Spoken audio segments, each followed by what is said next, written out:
Saya Rinde Amelina Anum Safiati, pengurus KIPAS dari Desa Margomulyo. Saya berharap bagi semua masyarakat untuk mempersuarakan hak-haknya dan bagi yang ingin bergabung silahkan hubungi kami. Harapan saya lewat KIPAS adalah untuk memajukan para perempuan dan kaum ibu-ibu, juga kaum remaja putri.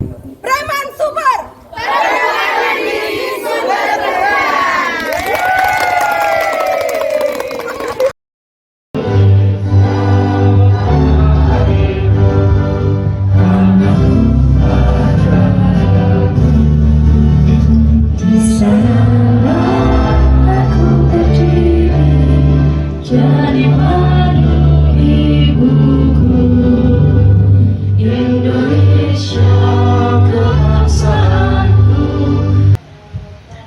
Pertama-tama saya ingin memperkenalkan nama saya Titi Daryani, biasa dipanggil Titik Kis. Rumah saya Margomulyo, depan Balai Desa Pas. Kalau mau pinarak monggo di gubuk saya, silahkan. Kedua, tentunya tak lupa kami mengucapkan terima kasih pada beberapa pihak atas terselenggaranya kegiatan ini. Pertama adalah teman-teman panitia yang telah susah payah mempersiapkan acara, mulai tenaga, pikiran, dan lain-lainnya. Insya Allah, karena ini adalah kegiatan positif, di bawah bimbingan sahabat saya Mas Nurani Soyomukti. Mudah-mudahan kegiatan pada pagi hari ini membawa manfaat khususnya bagi ibu-ibu di bawah bimbingan Mas Nurani, dan mudah-mudahan apa yang kita lakukan pada pagi hari ini menjadi doa-doa yang diijabah oleh Allah Subhanahu wa taala. Allahumma amin. Matur nuwun, terima kasih. Ihdinas siratal mustaqim. Wassalamualaikum warahmatullahi wabarakatuh. Yang kami hormati Ketua KIPAS beserta jajarannya, seluruh undangan yang hadir pada hari ini, saya sampaikan selamat pagi dan salam sejahtera.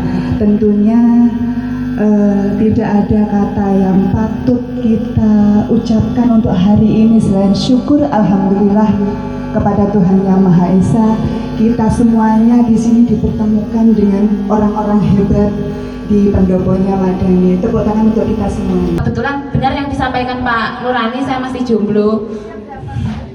Usia saya 18 tahun. Ya, materi yang ingin saya sampaikan dan beberapa pemaparan itu tadi sudah diulas oleh Pak Nurani, tapi ada beberapa aspek yang menurut saya sedikit berbeda. Karena apa? Karena saya berpijak dari buku saya sendiri. Yang pertama yaitu bagaimana menjadi perempuan dan transformasi sosial. Artinya saya di situ cenderung menitik beratkan pada di mana kita berdiri, karena pada konteks ini saya sebagai perempuan desa, artinya keterkaitan yang saya ulas yaitu menjadi perempuan, yaitu berkaitan dengan peran-peran yang dapat kita ambil sebagai perempuan desa seperti itu. Jika kita ingin membantu orang-orang di sekitar kita, maka penting bagi kita untuk mengenali dan menerima kita dengan baik, mengatasi emosi dan membuat diri kita agar lebih bahagia. Nah, hari ini juga lek kita menjadi orang lain, siapa sih belum jadi awake? Nggak semua gitu. Jadi nggak ada dalam unsur apa ya, konteks sosial itu menjadi apa adanya. Selalu ada apanya, karena kita memenuhi unsur dan kehendak. Tapi menjadi diri sendiri itu adalah awake dhewe sing duwe jenenge, misalnya jeneng Facebook diganti Dian Trilili mencintaimu selamanya. Ini contoh. Jadi misalnya, bila aku sendiri jeneng Dian mainin dia, saya nggak bangga dengan namaku. Kenapa saya menuntut orang lain untuk bangga dengan saya? Itu salah satu contoh. Kemudian konteks percaya diri dalam apa ya? Satu personality. Aspek-aspek kebaikan dan juga potensi dalam diri itu akan keluar dan muncul ketika kita memiliki tingkat kepercayaan diri pada diri sendiri. Jadi, oh iya aku mampu, berarti aku harus menunjukkan. Bedanya ketika, oh aku nggak mampu, padahal iso, tapi karena dia sudah apa ya? Kalau tadi Pak Nurani kan kaitannya pemikiran, itu sudah terhambat. Oh aku raiso, padahal belum mencoba. sifat-sifat asertif yang saya maksud percaya diri itu dalam arti memprovokasi gitu ya, tukang ngipasi keadaan yang masih dingin dikipasi ben anget, apinya dikipasi ben nek bakar sate dan mateng, bakar iwak dan mateng. Jadi intinya untuk hal positif lah. Jadi apa yang ada kita provokasi sehingga ada kemajuan dalam konteks berpikir maupun bertindak. Jadi ada dua hal menurut saya. Perempuan harus memiliki pikiran yang objektif, kritis, produktif, kreatif. Dan yang kedua adalah ada tindakan-tindakan yang positif. Equality is not the sameness. Betul secara biologis perempuan dan laki-laki nggak sama. Misalnya perempuan menstruasi, laki-laki enggak. Misalnya perempuan bisa melahirkan anak, laki-laki enggak. Tapi tunggu dulu kan ada teknologi misalnya bayi tabung dan lain-lain. Itu nanti akan terus berkembang. Itu biologis seperti itu. Tapi dalam hal lain misalnya yang konstruksi sosial nanti akan dijelaskan oleh Dian ya.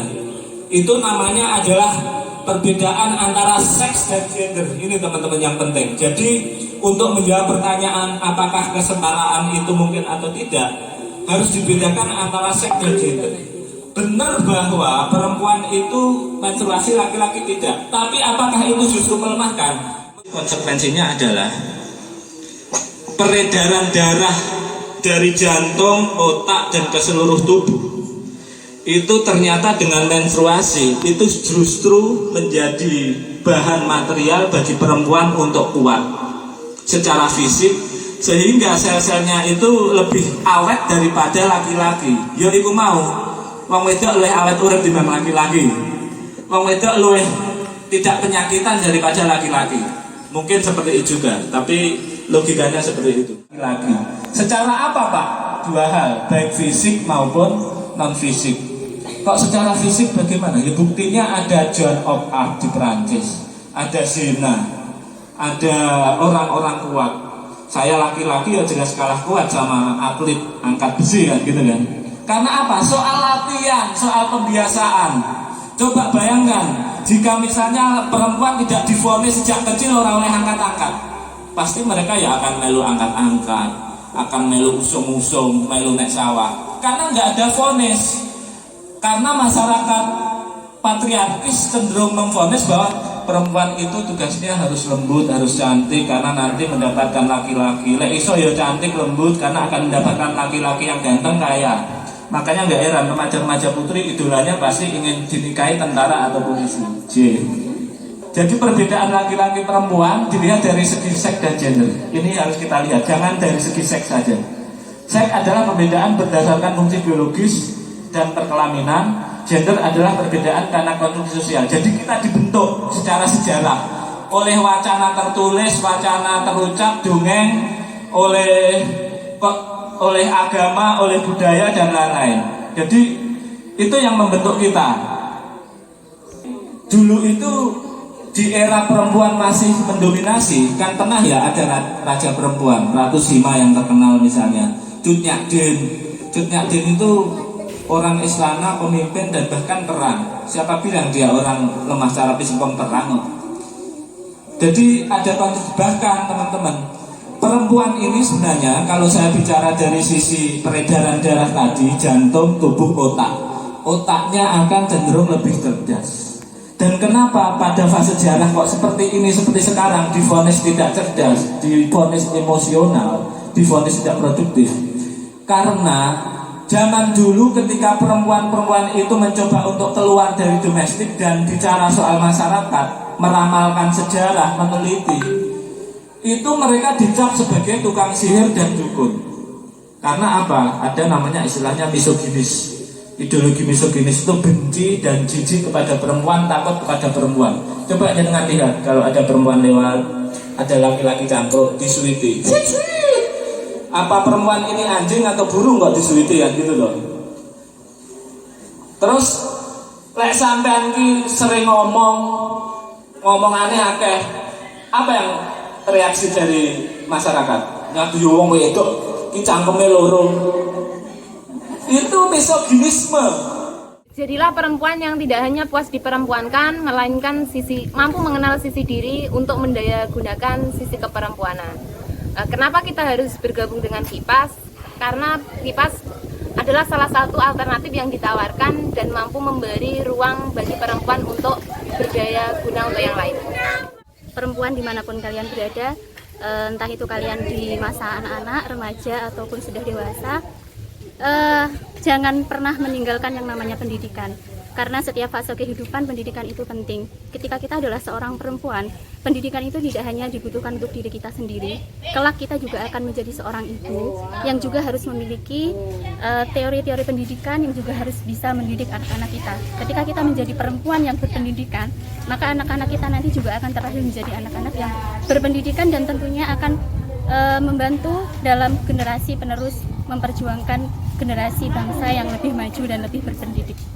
Peran perempuan dalam bidang pendidikan sangatlah penting karena saya harus lebih menekankan pentingnya pendidikan untuk siswa melanjutkan sekolah ke tingkat yang lebih tinggi. Terima kasih. Saya sebagai peserta, alhamdulillah acara pada hari ini sangat luar biasa dan semoga acara KIPAS ini terus berjalan ke hal yang positif lainnya. Terima kasih. Ya Mas, kenapa tergabung di KIPAS? Bukankah di KIPAS itu hanya untuk perempuan ya? Ya karena kepentingannya dan tujuannya itu sama, untuk kemanusiaan. Ya saya di sini sebagai relawan, bukan sebagai pengurus.